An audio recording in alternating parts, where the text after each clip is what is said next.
한번 인사하겠습니다. 우리 앞뒤 좌우를 향해서 내일 그리스도.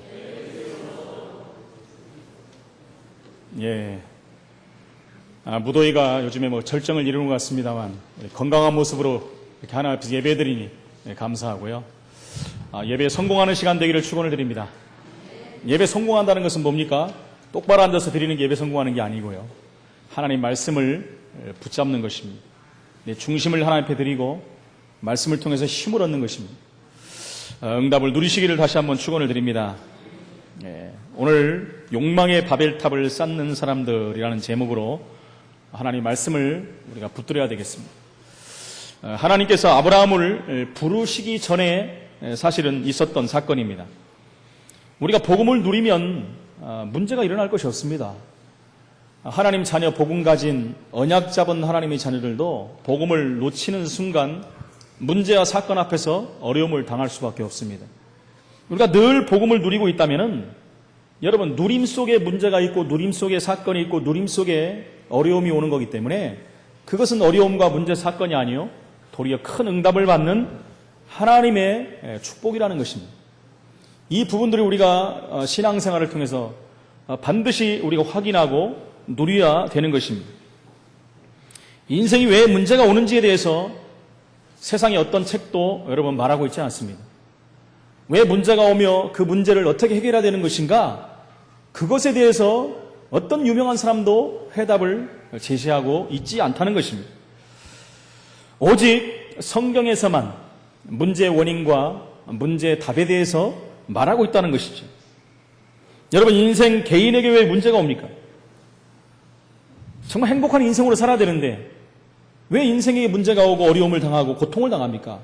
바로 창세기 3장 문제 때문에 그렇습니다. 여러분 많은 종교가 있습니다. 스스로를 섬기는 종교들이 많이 있습니다만 그 종교 가지고 이 인생의 개인 문제는 해결할 수가 없는 것입니다. 한국에 100만이 넘는 무속인들이 있지만 이 개인에 대한 정확한 답을 줄 수가 없다는 것입니다. 그러지 않겠습니까? 이번 주에 저희 집사람이 그 현장에서 어떤 사람을 만나게 됐습니다. 그분이 목회를 하는 사모님이에요. 그 목사님은 앞이 안 보이는 이제 맹인이시고, 그러니 목회가 이렇게 잘 되지 않지 않겠습니까? 근데 사모님의 소원은 전도하는 거. 그래서 혼자 이렇게 여러 가지 전도 프로그램도 가서 공부도 하고, 그렇게 재정도 넉넉하지 않은데 8만 원씩 주고 풍선으로 만드는 거 있지 않습니까? 그것도 배우고 해서 아이들을 나름대로 교회에 데려다가 복음도 전하고 이렇게 한다는 것입니다. 어른들한테는 말 들어보니까 시험 들어가고 복음을 못 전하겠다. 그래서 이제 아이들만 이렇게 복음을 전한다고 합니다. 그러다가 정말 같이 복음을 전할 수 있는 그런 사람을 만나고 싶다라고 기도하다가 저희 집사람과 이렇게 만나게 된 겁니다. 집사람이 일주일에 한 번씩 같이 복음을 전하자. 첫날 이제 무속인 집에 이렇게 좀 데려갔나 봐요. 왜 무속인 집을 먼저 갑니까? 거기 가면 분명히 보이거든요. 왜 복음을 전해야 되고 영적인 것이 뭐고 흑암 세력이 뭐고 이런 것을 알아야 되기 때문에, 아니면 영적으로 극심한 고통을 당한 사람을 만나면 금방 알게 됩니다. 성경이 그래서 그렇게 말을 하고 있구나. 여러분 그걸 모르면요 아무리 전도해도 소용이 없습니다. 여러분 그것을 모른다는 것은 복음을 모른다는 것이기 때문에. 그런데 그 현장에 가서 무속인을 만나서 대화하는 가운데 이 사모님이 많은 것을 깨닫게 된 거예요. 여러분 저는 그걸 말씀드리려고 하는 게 아니라 이 무속인이 먹고 살기 위해서 자기는 무속을 한다. 그러면서 자기 남편이 여자를 10몇 번이나 이렇게 갈았다는 겁니다. 대단하지 않습니까? 그러니까 돈 떨어질 만하면 집에 들어왔다가 또 돈을 모아가지고 또 나가서 또 바람을 피고 이런 일을 연속으로 하는 사람이라는 거예요. 자기는 먹고 살아야 되기 때문에 신을 받고 무속인이 됐다. 이런 얘기를 하더라는 것입니다. 여러분 얼마나 안타깝습니까? 그러면은 그래서 이제 집사람이 이렇게 설문지를 주면서 예수 믿으십시오 그랬더니 자기 먹고 살아야 되기 때문에 안 되겠다. 그렇다면 여러분 그분이 먹고 살아야 되겠다라는 뜻을 한번 생각해 보시죠. 그러면 먹고 살 만큼 장사가 된다는 거 아니겠습니까? 뭐 세상 말로 하면 장사가 되는 거죠. 신도들이 온다는 거 아니겠습니까? 먹고 살 만큼. 뭐 빚도 갚아야 되고 아이들과 먹고 살아야 되고 그렇다면 여러분 생각해도 돈을 벌어야 되지 않겠습니까? 그럼 그만큼 벌린다는 얘기예요. 그러면 신도들이 온다는 것은 거기에 답을 주고 있다는 거 아니겠습니까? 답을 주는데 여러분 올바른 답이겠습니까? 근데 사람들은 그게 올바른 답인 줄 알고 거기 가서 자기 인생을 맡기고 자기 운명을 맡기기도 합니다. 그런 무속인들이 우리 동네만 해도 즐비합니다, 여러분. 여러분들은 다니면서 무속 깃발이 꽂아 있는 것을 보면서 어떤 느낌을 가지십니까? 어떤 생각을 하십니까, 여러분? 여러분 많은 생각들을 해야 됩니다. 무속 깃발이 하나 있음으로 말미암아 그 지역에 미치는 영향력은 대단한 것입니다. 그 무속집에 가갖고 올바른 그리스도가 선포된다면 거기는 끝나는 것입니다. 사실 점사가 안 나와요. 나올 수가 없습니다. 그리스도가 선포되면요 영적인 직격탄을 맞는 것입니다. 그래서 우리가 복음 전하는 게 무속인을 전도하는 것도 중요하지만 사실은 무속인이 돌아오기는 힘듭니다. 개 중에 하나 뭐 돌아올 거 말까 하지만 힘들어요. 그러나 왜 우리가 무속인을 만납니까? 흑암세력을 꺾기 위해서 그래요. 지역을 장악하는 악한 영들을 꺾기 위해서 그렇습니다. 이런 부분들을 보면서 사모님이 굉장히 또 도전을 받았다. 그래서 일주일에 한 번씩 만나서 계속 뭐 이제 전도 운동을 하겠다라고 얘기하는 것을 들었습니다. 많은 사람들이 지금도요 어려움이 오면 이상한 데로 찾아갑니다. 개인 문제가 얼마나 거의 개인 문제 때문에 점쟁이한테 가지 그냥 가겠습니까? 그럼? 답을 준다는 거예요. 틀린 답이지만 우선의 답이 되거든요. 뭔가 보이거든요. 이상한 소리도 들리기도 하고 부적을 써주기도 하니까 여러분 좀 마음이 놓이는 것 같기도 하지 않습니까?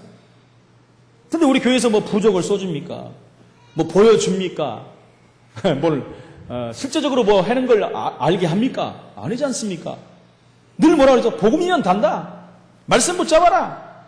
성령 충만 받아라. 눈에 보이는 게 아니에요. 어떤 면에서 이런 부분들이 우리가 정말로 하나님 말씀 못 붙잡는다면 세상에서 이길 수가 없다는 거예요. 복음은 완벽한 것입니다. 제가 일부에도 말씀드렸지만 복음이면 답니다, 여러분. 복음 붙잡고도 아직도 안 되나? 다른 게 좀 부족하고 다른 게 좀 그래도 그렇지. 뭔가 또 프로그램을 만들고 뭔가를 또 집어넣으려고 하고 뭔가를 또 쫓아가려고 한다면 그것은 복음을 붙잡은 게 아닙니다. 여러분 복음은 다른 것들의 도움을 원하지 않아요. 복음은 복음 자체로 모든 것을 끝내는 것입니다. 여러분 우리가 복음을 완전히 붙잡지 않았기 때문이지 복음은 100%입니다. 이 복음을 다시 한번 확인하시길 축원드립니다. 모든 가정의 문제는 창세기 6장에서 시작된 것입니다. 네핌이라는 단어를 우리는 알아야 됩니다. 위에서 떨어진 자 사단이 우상을 가지고 문화를 가지고 가정 가문을 다 무너뜨리는 시대가 와버렸습니다. 우리 후대들이 무너지는 시대가 왔다는 것입니다. 아무리 훌륭한 정치가 나와도 이 문제는 해결할 수 없어요. 여러분 갈수록 경제가 발달하고 여러분 박사학위 가진 사람들이 많이 나오고 상담사들, 유명한 정치인들, 유명한 종교인들 많이 나오는데 여러분 갈수록 가정은 계속해서 파탄을 하고 사회는 문제를 이렇게 어려움을 당합니까? 점점 줄어야 되는데 사건은 더 많이 일어나지 않습니까? 흉포화된 사건들은 끊임없이 나타나고 있지 않습니까? 사람 죽이는 걸 너무 쉽게 생각하고 죄책감도 없는 그런 시대에 산다는 거예요. 가정이 무너지면 이런 후대들이 가정에서 쏟아져 나오게 되는 것입니다. 이런 자녀들이 어디로 갑니까? 사회로 다시 진출하는 거예요. 창세기 11장에 하나님을 대적하는 인간의 교만이 잘 나오고 있습니다. 그래서 오늘 본문처럼 사회가 안 되고 무너지고 망하는 일이 벌어지는 것입니다. 온 사회가 온통 고통 가운데 들어가는 것입니다. 이런 중에 하나님께서는 아브라함의 가정을 부르셨다는 것입니다. 이런 과정에 저와 여러분의 가정을 하나님이 부르셨다는 것입니다. 어디에서요? 우상 속에서 불렀다는 것입니다. 어디로요? 복음으로 불렀다는 것입니다. 사는 삶의 방향이 바뀌어버린 거예요. 창세기 3장의 메인 인간들은 여러분 예전보다도 과학이 발달할수록 더욱 사람들은 악해질 수밖에 없어요. 창세기 3장에 묶여있다는 것은 완전히 장악된 것이요 자기 맘대로 살 수 없는 인생이 된 것입니다. 그래서 다른 말로 말하면 극단적으로 말하면 저주에 빠졌다고 하는 것입니다. 뭐 불신자들이 들으면 기분 나쁘다고 생각할지 몰라도 그건 저주입니다. 여러분 아무리 생각해도 그건 저주예요. 가정과 사회와 국가는 무엇 때문에 어려움을 당하는지 모르고 있다는 것입니다. 전부 창세기 3장, 6장, 10장, 13절에 11장에 빠져 있는 것입니다. 그래서 죄인인 우리에게 하나님이 복음을 주신 것은 우리 힘으로 안 되기 때문에 그래요. 다른 것으로는 절대 안 되기 때문에 이 복음을 저와 여러분들에게 허락하신 것입니다. 로마서 1장 16절에 이 복음은 모든 믿는 자에게 구원을 주시는 하나님의 능력이라. 모든 믿는 자에게 구원을 주신 하나님의 능력입니다. 이 능력을 대체할 게 이 땅에 없다는 것입니다. 그래서 사도행전 4장 12절에서는 다른 이로서는 구원 얻을 수 없나니 천하인간의 구원받을 만한 이름을 우리에게 주신 적이 없다라고 말하고 있습니다. 그래서 오늘 여러분 절대 안 되는 문제를 해결하신 하나님의 언약을 붙드시기 바랍니다. 사는 길을 하나님이 열었어요. 우리가 노력해서 여는 거 아닙니다. 하나님이 열었어요. 창세기 3장에 범죄하자마자 창세기 3장 15절에 여자의 후손의 언약을 우리에게 주신 것입니다. 여자의 후손 대신 그리스도의 언약을 붙잡으며 살 것이다. 여자의 후손이 뱀의 머리를 상하게 할 것이다. 여러분 뱀이 뭡니까? 뱀은 사단을 표현하고 있습니다. 계시록 12장 9절에 옛 뱀이라고 말합니다. 곧 마귀라고 말하고 사단이라고 말합니다. 예수님께서 이 뱀 사단의 머리를 박살낼 것이라고 예언하는 것이 창세기 3장 15절입니다. 창세기 3장 21절에 어떻게 해서 일을 하실 것이라고 말씀합니다. 피 흘림으로 말미암아. 여러분 뱀을 전문꾼이 아니면 전문꾼도 그래. 뱀을 잡으면 어디부터 잡죠? 꼬리 잡습니까? 머리부터 잡아요. 뱀 전문권이 아닌 사람은 어떻게 합니까? 뱀 머리부터 부셔요. 왜? 물릴까 봐요. 뱀은요 본능적으로 반사적으로 건들면 머리부터 와서 물어버립니다. 그래서 어떻게 해요? 머리부터 부셔야 돼요. 제가 뱀 얘기 가끔 하지 않습니까? 제가 학교 다닐 때 뱀을 몇 번 잡아본 적이 있어요. 학교 다닐 때도 잡아보고 친구들하고 놀러 가서 잡아보고 인천에 어디 섬으로 간 것 같은데요. 친구들하고 개구리가 하도 많아서 개구리 뒷다리를 고서 먹으려고 이제 개구리를 잡으러 이렇게 다녔어요. 몽둥이 하나 이렇게 들고 가는데 뭔가 큰 게 시커멓게 싹 지나가요. 순간 머리가 막 쓰더라고요. 시커멓게 기어가니까요. 그래서 그 자리를 가보니까 아니나 다를까 뱀이에요. 근데 뱀이요 굉장히 느린 속도로 가는 거예요. 살이 쪄가지고 다이어트를 해야 될 정도로 살이 찐 뱀이에요. 그래서 어떻게 합니까? 가서 머리부터 그냥 박살을 내버렸죠. 그리고 이제 그걸 끌고 와서 질질 끌고 왔는데 왜 이렇게 살이 쪘나 하고 보니까 새끼를 뵌 거예요. 그래서 살모사. 여러분 살모사는 난태생이라서 알을 베는 게 아니에요. 꼭 이 뱃속에서 나오는 거 보니까 꽉 저기 미꾸라지 같은 것들이 막 엄청 나오는 거예요. 그걸 다 묻어버렸죠. 알았으면 그것도 다 구워 먹는 건데 그때는 다 묻어버리고 그 어미만 이제 이렇게 요리를 해갖고 먹었던 기억이 납니다. 제가 학교 다닐 때도 고등학교를 가는데 이제 오르동에 있는 우신고등학교를 제가 나왔거든요. 학교가 환경이 굉장히 좋아요. 정문에서부터 본관까지 가려면 한참 걸어가야 됩니다. 옆에는 산이잖아요. 근데 어떤 애 뱀이 앞에서 기어가요. 같이 학교를 가자고 그러는지. 그 웬 떡이냐 하고 이제 그거를 또 잡아가지고 가방에 넣고 수업 끝나면 이제 산에 가서 구워서 먹는 거예요. 여러분 입맛을 도둑해서 감사합니다. 그리고 나서 이제 끝나고 나서 산 위에 올라가면 뭐부터 합니까? 꺼내가지고 머리부터. 머리를 완전히 이제 그야말로 박살을 내놓죠. 그리고 나서 껍질을 벗기고 내장을 벗기고 구워가지고 잘라서 먹습니다. 여러분 뱀고기 굉장히 맛있어요. 침 넘어가네 또. 여러분 왜 뱀을 제가 얘기합니까? 근데 뱀을 좋아하는 사람들이 별로 없더라고요. 우리 집사람은 지금도요 뱀 못 봐요. 제가 직구조하고 동영상 나오면 막 갖다 들이미는데도 안 봐요. 여러분 왜 뱀을 싫어합니까? 하나님이 처음부터 그렇게 만들었어요.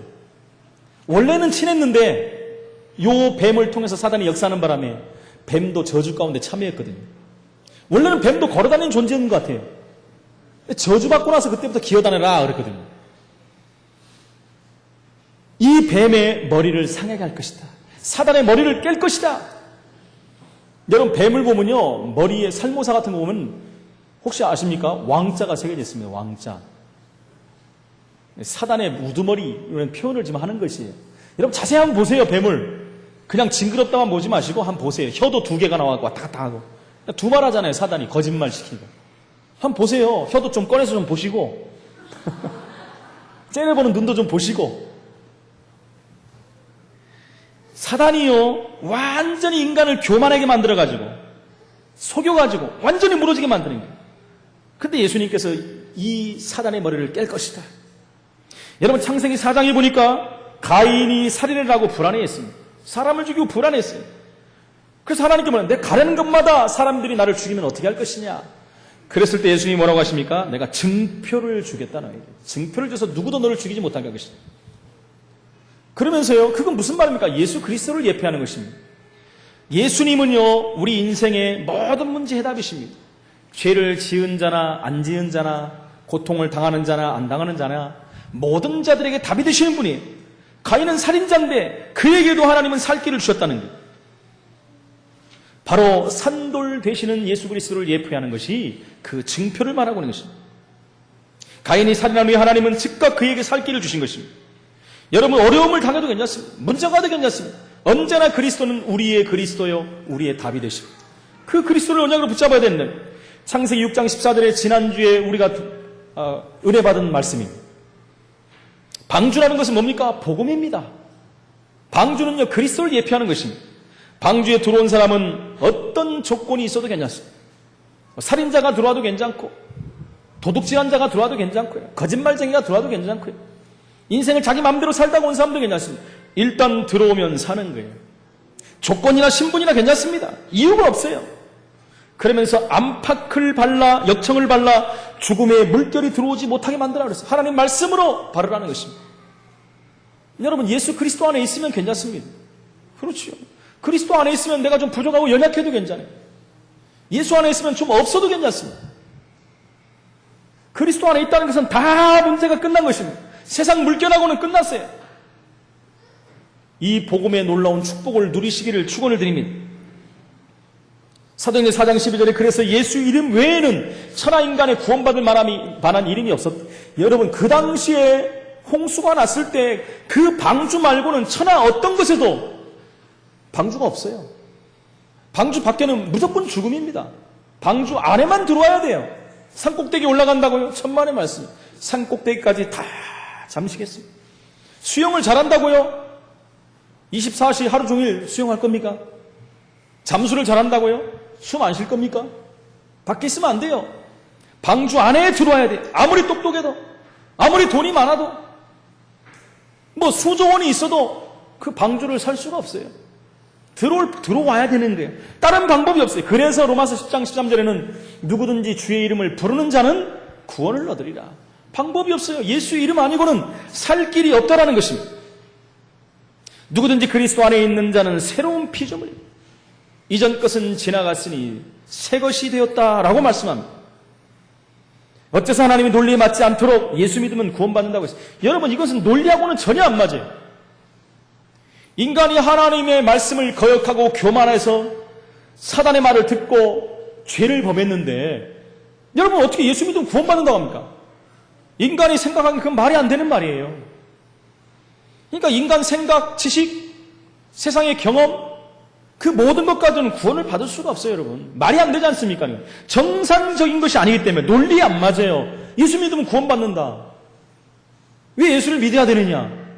죄를 졌기 때문에, 하나님 떠났기 때문에, 하나님을 배반했기 때문에, 사단에게 장악됐기 때문에. 그럼 예수 믿으면 왜 되느냐? 논리에 안 맞거든요. 아예 그냥 너희가 잘못했으니까 너희가 그만큼 대가를 치러라. 이러면 좀 이해가 가잖아요, 여러분. 그죠? 그런 면에서 보면 종교가 맞잖아요. 너희가 잘못했으니까 내가 너희에게 구원을 줄 테니까 열심을 내봐라. 노력을 해봐라. 수양을 쌓고 공덕을 쌓고 돌을 닦아봐라. 네 몸을 좀 학대를 해라. 니들이 죄를 졌으니까 그거 위한 대가가 좀 있어야 될 거 아니냐. 이렇게 하면 좀 믿어질 텐데 성경에는 그런 말이 없어요. 그냥 주 예수를 믿어라. 그리하면 구원을 받으리라. 왜 그렇습니까, 여러분? 인간의 힘으로는 구원 얻을 방법이 없어요. 인간의 노력은 안 됩니다. 그 어떤 영웅 호걸로도 안 돼요. 그 어떤 성인 군자도 안 됩니다. 오직 예수만이 돼요. 왜요? 예수님이 하나님 만나는 길을 열었기 때문에, 죄 문제를 해결했기 때문에, 사단의 머리를 깨버렸기 때문에. 그래서 예수 믿으면 끝나는 것입니다. 더 붙일 게 없어요. 예수 믿으면 구원을 받을 것인데 네가 좀 노력해라, 이런 말이 없어요. 여러분, 아직도 이 말이 안 믿어진다면 다시 한번 확인하셔야 돼요. 예수 말고 다른 게 필요한 게 아닙니다. 성경에는 그렇게 말한 적이 단 한 번도 없어요. 근데 또 많은 사람들은 행위를 강조합니다. 그래도 행위를 해야지.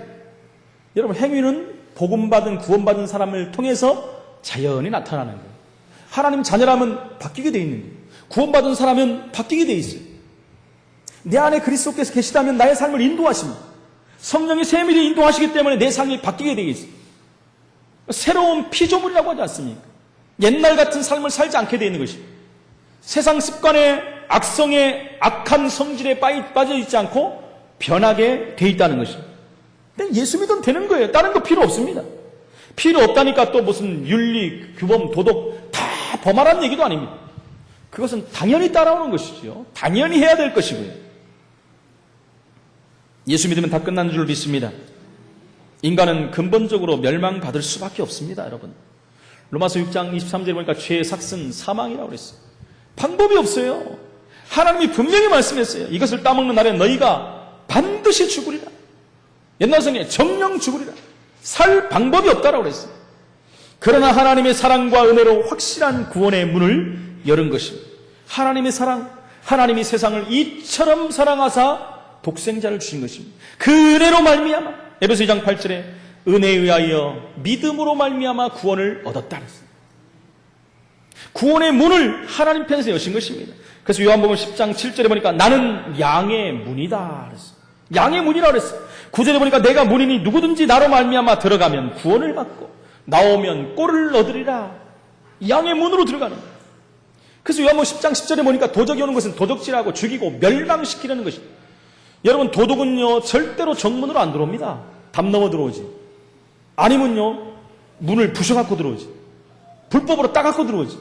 정상으로 두들기고 뭐 초인종을 누르고 들어오지 않습니다. 예수님은 어떻게 해요? 정상적으로 들어오세요. 볼지어다 내가 문 밖에 서서 두드리노니 누구든지 내 음성을 듣고 마음 문을 열면 내가 그에게로서 들어가 그와 더불어 먹고 그는 나와 더불어 먹으리라. 여러분, 사단은 그러잖아요. 귀신은요 그냥 들어와 버립니다. 누구에게요? 연약한 자에게. 누구에게요? 종교인들에게. 분명히 들어갑니다. 자기도 모르는 사이에 들어와가지고 딱 장악해버리는 거예요. 그냥 자기의 인생을 살 수 없을 정도로 인생을 무너지게 만들어버린다. 두 번째로 하나님은 우리에게 축복을 주셨는데 인생은요 불행과 실패로 그 축복을 바꿨다는 거예요. 축복받은 인생이, 응답받은 인생이 스스로 무너진 것입니다. 구원받은 사람의 실수가 온 것입니다. 여러분, 노아를 한번 보십시오. 창세기 9장 20절로 27절에 보니까 노아는요 한마디로 말하면 술에 취해버린 것입니다. 노아의 실수가 나오지 않습니까? 포도주는 이스라엘의 식수나 다름이 없습니다. 물이 귀하기 때문에 포도주를 통해서 그 식수를 대신하고 살았어요. 근데 어느 날 노아가 물을 너무 많이 드신 거예요. 물을 너무 많이 드셔서 취해버렸어요. 실수하게 된 것입니다. 여러분, 사실은요 포도주 때문에 실패했다기보다는요 한 가지를 모르는 것입니다. 후대에게 올바른 복음이 전달이 안 됐다라고 봐야 돼요. 세 아들이 있었는데 두 아들은 아버지의 허물을 덮었어요. 뒷걸음치였어요. 성경에 보면요 뒷걸음치지 말라는 말이 있는데 여기서는 뒷걸음을 쳤습니다. 복음이 앞서는 거예요, 여러분. 근데요 함은 어떻게 했습니까? 아버지의 그 수치를 자랑을 했어요. 나가서 사람들에게 떠벌린 것입니다.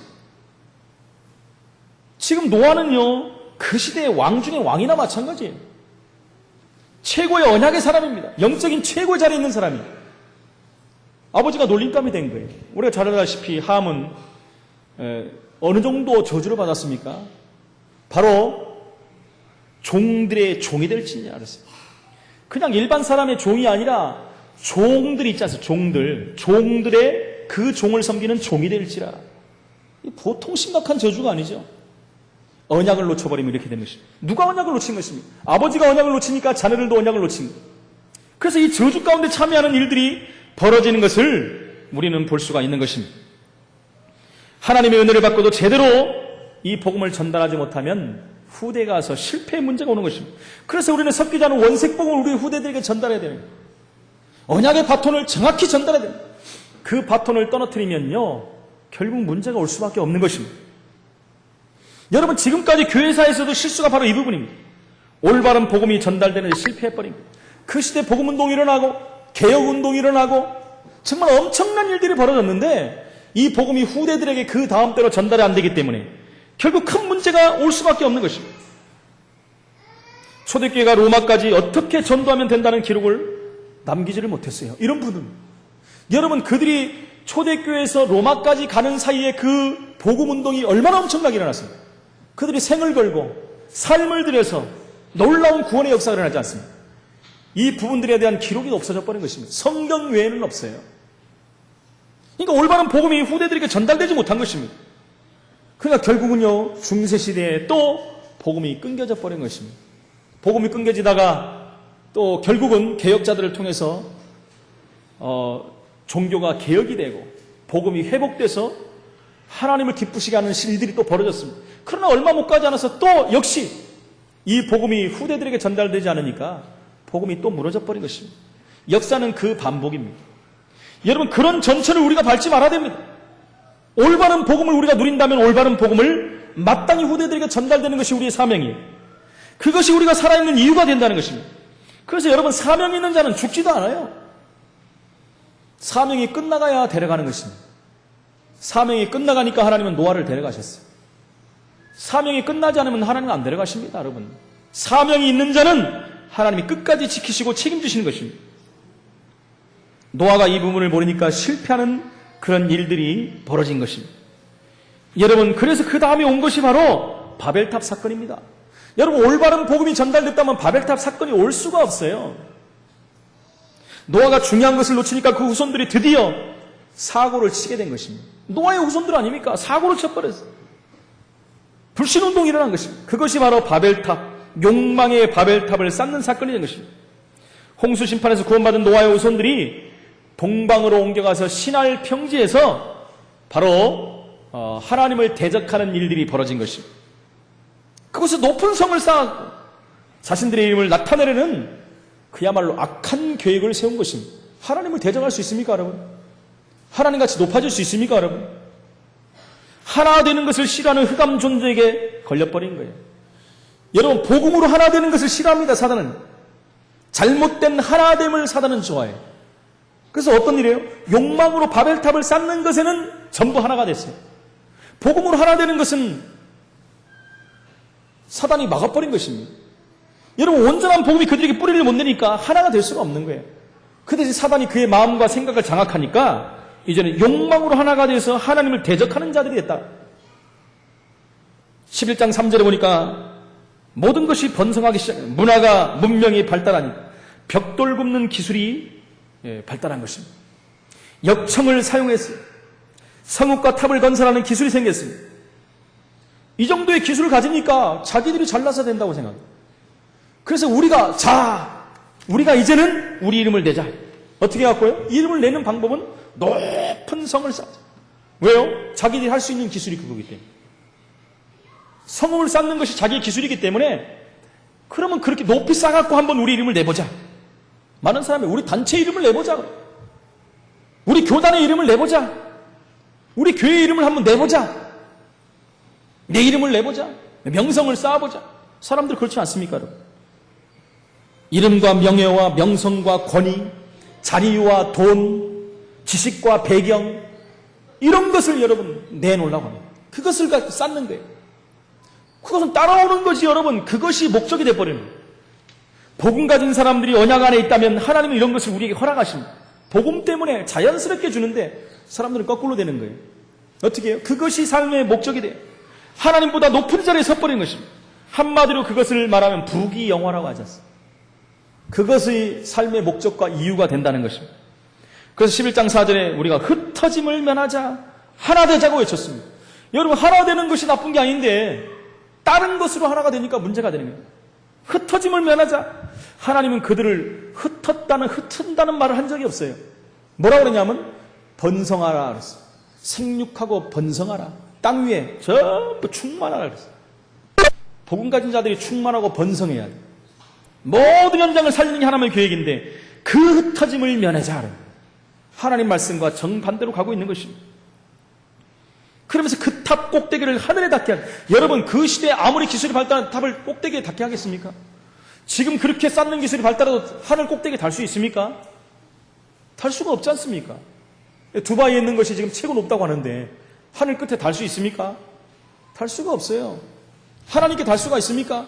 무슨 말입니까? 교만에 자기 기술 가지고 모든 것을 한번 해보자는 것입니다. 지금 시대가 생명을 만들어보자 하는 시대인데, 여러분 며칠 전에 그 뉴스 한번 보셨습니까? 줄기세포를 이용해서 귀를 만들어내는, 생쥐 뒤에다가, 등에다가 귀를 이식해가지고, 그냥 조금 지나니까요, 귀 모양이 등에서 그대로 나와요. 이런 무서운 시대가 됐어요, 여러분. 귀가 됐으면 다른 나머지도 다 된다는 거예요. 손가락도 되고, 발가락도 되고, 나중에는요, 그들이 마지막 한 만든다는 게 간을 만들겠다는 거예요. 간까지도 만들겠다는 거예요. 여러분, 기술이 발달하고 과학이 발달하고 의학이 당연히 그렇게 해야죠. 병을 정복해야 되니까. 그러나 그걸로 끝난다는 게 아니에요. 어디까지요? 생명을 만들겠다는 것까지 간다니까요. 하나님의 영역에까지 침범하는 시대가 된다는 거예요. 생명을 복제하겠다는 거예요. 사람을 복제하겠다는 것이죠. 여러분, 그게 맞다라고 생각합니까? 여러분, 과학적으로, 의학적으로는 가능하다고 그래요. 가능할 수 있습니다. 그러나 그 날은 하나님이 끝나는 날이라고 저는 생각합니다. 그때는 주님 오시는 날이 될 것 같아요. 그때쯤 되면은 최고도로 발전을 해가지고 과학이 마지막까지 갈 것 같습니다. 근데 그때 복음이 다 전달되는 날이 돼가지고 아쉽지만 예수님이 오실 것 같아요. 만약에 그렇게 된다면 이 천국 복음이 모든 민족에게 증거되게 하여 온 세상에 전파되리니 그제야 끝이 오리라고 말씀했어요. 여러분, 이것을 통해서 사람들은요 굉장히 어려움을 당합니다. 창세기 11장에 성읍과 탑을 건설하여 그 꼭대기를 하늘에 닿게 하자, 우리의 이름을 내자, 우리가 최고다, 한번 해보자, 이런 것입니다. 그로 말미암아 이것이 어디까지 연결되냐면 갈대아 우르의 번성과 우상이 창고라는 거기까지 가버린 거예요. 갈대아 우르까지 간 겁니다. 여러분, 결국 어떻게 됐습니까? 바벨탑이 저주를 언어가 혼잡하게 됐다고 성경은 말하고 있습니다. 보니까요 1200개 이상의 언어를 지금 가지고 있다는 거예요. 전 세계가 언어가 1200개나 된다는 거예요. 우리 아이들 영어 공부하는데 얼마나 힘습니까? 저도 영어 공부하고 얼마나 수십 년을 했는데도요 외국인 앞에서 말을 못해요. 물론 미국 가면 몇 마디 합니다, 이렇게. 근데 제가 요즘에는 영어 공부 안 해도 되는 시대가 왔다. 스마트폰을 보니까 다 통역을 해줘요. 막 그거 하나만 들고 가면은 다 다닐 수 있습니다, 여러분. 우리 랩런트들 또 잘됐다, 영어 공부 안 한다, 이제 그러면 안 되지만은, 여러분 얼마나 기술이 발달했습니까? 웹을 하나 다운받으면요 지금 중국어, 일본어, 베트남어, 영어 할 것 없이 다 통역해버려요. 그런 시대를 살고 있어요. 온 언어를 혼잡게 1200개 이상 언어로 바꿔버린 거예요. 그러면 성경을 서로 알아듣지 못하게. 하나님 왜 그렇게 알아들으면 자기들끼리 욕망으로 하나가 되거든요. 욕망 가지고 하나님과 맞서려고 하니까 하나님이 흩어버린 거예요. 자연히 흩어지게 만든 것입니다. 그래서 창세기 1장 27절에 온 지면에 흩으셨다라고 성경은 지금 말하고 있는 것입니다. 그래놓고 하나님은 또 우리를 살리시려고 준비하십니다. 하나님과 인간 사이는 계속 끝없는 이런 시간표예요. 인간이 죄를 범하면 하나님은 또 건드시고 또 살 길을 주시고 건드시고 살 길을 주시고. 여러분 왜 그렇다고 보십니까? 요한복음 3장 16절이에요. 하나님이 세상을 이처럼 사랑하시기 때문에. 제가 가끔 말하잖아요. 내가 하나님이면 다 없애버릴 텐데. 그리고 말 잘 듣는 지구를 만들 텐데 하나님은 우리를 사랑하셔서 계속 기회를 주시고 끝없이 우리를 돌보시고 인도하신다는 거예요. 여러분, 하나님의 진노하시지 않는 우리는요 살아날 사람 하나도 없어요. 끝까지 갈 사람 단 한 사람도 없습니다. 하나님의 은혜가 있어서 오늘도 우리는 하나님의 은혜 가운데 살고 있는 줄로 믿습니다. 하나님은 또 준비하세요. 창세기 11장에 보니까 언약의 족보를 준비하셨어요. 여러분, 하나님이 가장 중요한 귀중한 비밀은 언약을 따라가는 족보가 나오고 있는 거예요. 여러분, 지금 이렇게 바벨탑 그 이전에 노아 언약을 놓친 그런 부분들을 지금 얘기하면서 언약의 족보가 나와요. 굉장히 중요한 메시지 아닙니까? 하나님의 가장 중요한 비밀이 언약을 따라 전수된다는 거예요. 우리가 반드시 기도해야 할 것은 앞으로 우리 자녀들과 우리 후손들입니다. 이 복음이 정말 헷갈리지 않도록 순수한 복음이, 완전 복음이 우리 렘넌트들에게 전달되어질 수 있도록 우리가 기도하면서 애써야 된다는 거예요. 우리 후손들이 민족과 세계복음화하도록 기도해야 됩니다. 그러려면 반드시 언약이 올바로 전달이 돼야 됩니다. 마태복음 1장에도 메시아의 족보가 나옵니다. 거기에는 장자 이름이 거의 안 나와요. 이스라엘 백성들 장자를 가장 우선시합니다. 뭐 대한민국도 그러지요. 한국도 그러고요. 저 중국도 그렇습니다. 장자 우선순위. 그렇죠. 딸들은 우습게 보고 막 그러지 않았습니까? 요즘에 우리나라가 많이 바뀌었지만 특히 유대인들은요, 장자가 모든 것입니다. 모든 것. 우리 알지 않습니까? 계속 봤지 않습니까? 장자를 통해서 또 후손들이 나오고 후손들이 나오고 그게 정통이에요. 그러니까 장자가 죽으면 어떻게 됩니까? 그 다음 아들하고 또 결혼 또 살아야 돼요. 그 죽으면 또 그 다음 아들하고 그 정도로 중요시 여긴다는 것입니다. 그러나 하나님께서는요, 장자보다 언약의 사람들을 더 중요하게 보신다는 증거를 지금 주고 계시는 거예요. 그게 바로 오늘 창세기 11장하고 바로 마태복음에 나오는 것. 여자 이름도 나오지 않습니까? 거기에는 기생 라옵도 나오고 시아버지 아이를 낳은 다말도 나오고 다윗의 첩으로 들어간 밧세바도 나오고 또 마리아동도 합니다. 이런 사람들이라 할지라도, 정상적이지 않는 사람이라 할지라도 언약을 붙잡으니까 예수님의 족보에 기록되는 영광을 얻는 것입니다, 여러분. 우리 가정과 가문이 이런 족보에 들어가시기를 예수 이름으로 축원을 드립니다. 그리고 하나님은 뭘 준비했습니까? 셈의 후손들을 준비했어요. 11장 10절에 보니까 아버지의 노화를 알고 후손을 준비한 셈을 통해서 누가 나왔습니까? 믿음의 조상 아브라함이 나오게 된 거예요. 하나님은 셈 후손을 통해서 중요한 일들을 하신 것입니다. 그 셈의 후손들을 통해서 결국 그리스도까지 탄생하는 축복을 누리게 된 것입니다. 창세기 11장 29절 32절이니까 아브라함을 하나님은 준비하십니다. 하나님이 아브라함에게 우상의 도성인 갈대아를 떠나라고 말씀합니다. 이 말이 보통 말이 아닙니다. 그것은 창세기 3장, 6장, 11장의 배경을 놓고 말씀합니다. 그 저주, 재앙에서 벗어나는, 그 개인과 사회와 가정 문제에서 벗어나라는 것입니다. 그걸 붙잡고 있는 우상에서 빠져나오는 거예요. 빠져나와서 해방되는 그리스도에게 가라. 가나안 땅으로 가라. 여러분, 불신앙은 하나님께 도전할 만큼 강하게 역사했기 때문에 갈대아를 떠나야 될 이유입니다. 여러분, 우상을 섬긴다는 것은 불신앙 아니겠습니까? 불신앙은 모든 것을 파멸로 이끄는 것입니다. 그 당시 이사하는 것은 망하는 것과 다름없는데 하나님 떠나라고 말씀합니다. 떠나는 것이 승리하는 길이요, 떠나는 것이 응답받는 것입니다. 그것이 언약이에요. 이 응답을 누리시기를 축원해 드립니다. 결론적으로 말씀드립니다. 우리는 이제는요, 전도자의 삶을 살아야 됩니다. 전도자의 삶을 살기 위해 첫 번째는 뭡니까? 결과를 아는 자가 돼야 돼요. 결과를 아는 자. 무슨 결과입니까? 이 땅의 끝이 언제쯤인가를 아는 자들이에요. 미래를 알고 사는 자들. 세계복음화는 반드시 되어진다는 것입니다. 제가 종말론을 말씀드리는 게 아닙니다. 마태복음 24장 14절, 이 복음이 땅끝까지 전달되면은 예수님이 오시겠다고 그랬어요.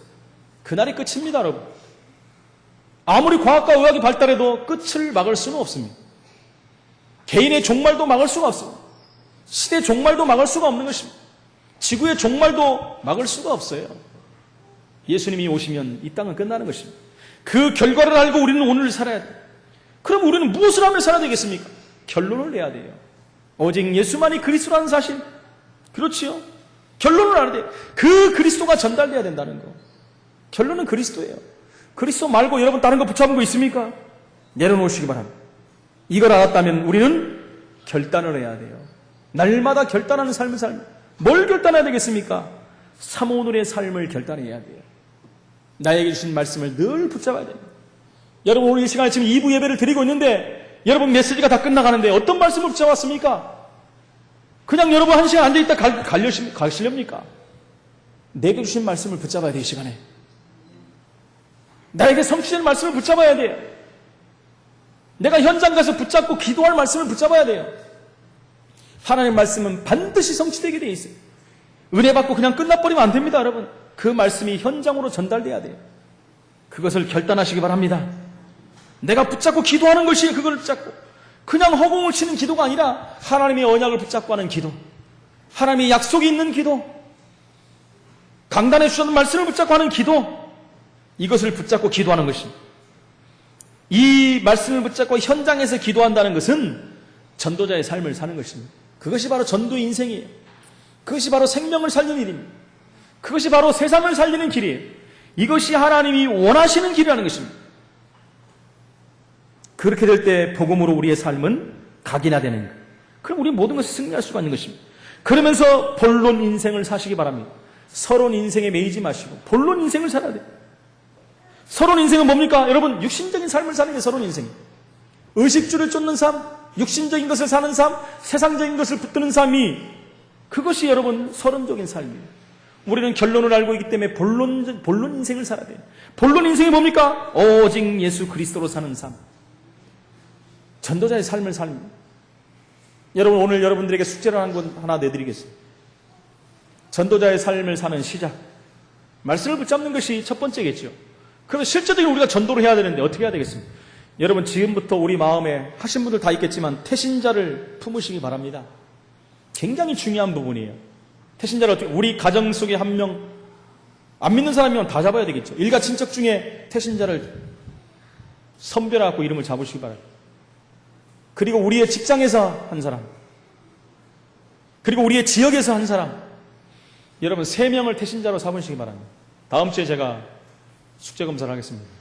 물론 할지 안 할지는 그때가 봐야겠지만 또 검사한다면 안 오실까봐 숙제 내드렸습니다. 태신자 3명을 해오시기 바랍니다. 하나님 앞에서 하세요.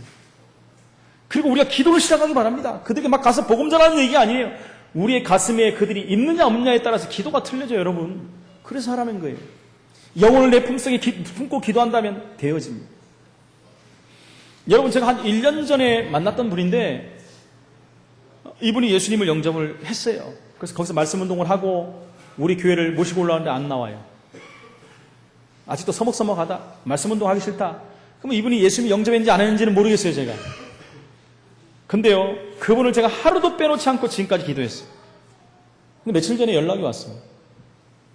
그의 아는 가족이 가서 또 복음을 전하고 예수님을 영접시키고 그 아들까지도 영접을 하고, 그래서 화요일 날 저를 초대했어요, 그 집에. 초대 목사님 와서 말씀을 전해주시고 다락방을 해주시고 또 교회로 인도를 해주십시오. 저는 깜짝 놀랍니다. 어떨 때는요, 제가 기도했던 부분들이요, 시간표가 되면 다 되어진다는 거. 그래서 저는 놓치지 않아요. 저희 교회 여태까지 왔다 가시신 분들 한 명도 놓치지 않고 지금까지 기도하고 있어요. 여러분. 새벽마다 기도합니다. 어떤 시간표에 하나님 우리 교회에 보내줄 수 있어요. 우리 교회를 안 온다 할지라도 그분들이 어떤 시간표에 예수님을 영접할 수도 있어요. 어떤 중요한 위치에서 하나님의 일들을 할 수도 있습니다. 여러분, 문제는 우리의 중심이에요. 우리가 영혼을 품었느냐 안 품었느냐. 그 영혼들이 지금도 우리를 기다리고 있습니다. 우리의 기도가 필요합니다, 여러분. 하나님의 시간표 가운데 복음을 듣기를 원하는 것입니다. 하나님이 예비된 자라면 이 언약을 붙드시기를 바랍니다. 저와 여러분들이 이 언약을 붙잡으시고 정말 욕망의 바벨탑을 쌓는 이 시대의 사람들을 살리는 증인으로 서는 우리 모든 하나님 백성들이 되시기를 예수 이름으로 축원을 드립니다. 살아계신 하나님 은혜를 감사합니다. 하나님 떠난 사람들은 결국 육신의 삶을 살 수밖에 없고 저마다 욕망의 바벨탑을 쌓을 수밖에 없고 결국 하나님 시간표에 무너질 수밖에 없는데, 하나님 욕망을 향해 달려가는 저희 영혼들을 불쌍히 여기는 마음을 우리에게 허락하시고 저들을 위해서 우리가 먼저 기도가 되게 하시고 저들을 위해서 우리가 준비된 자 되게 하셨어요. 하나님의 시간표에 그들을 살리며 그들을 세우며 또한 지역을 정복하며 민족과 세계를 살리는 증인으로 서는 날이 오게 하여 주옵소서. 주 예수 그리스도 이름으로 기도합나이다. 아멘.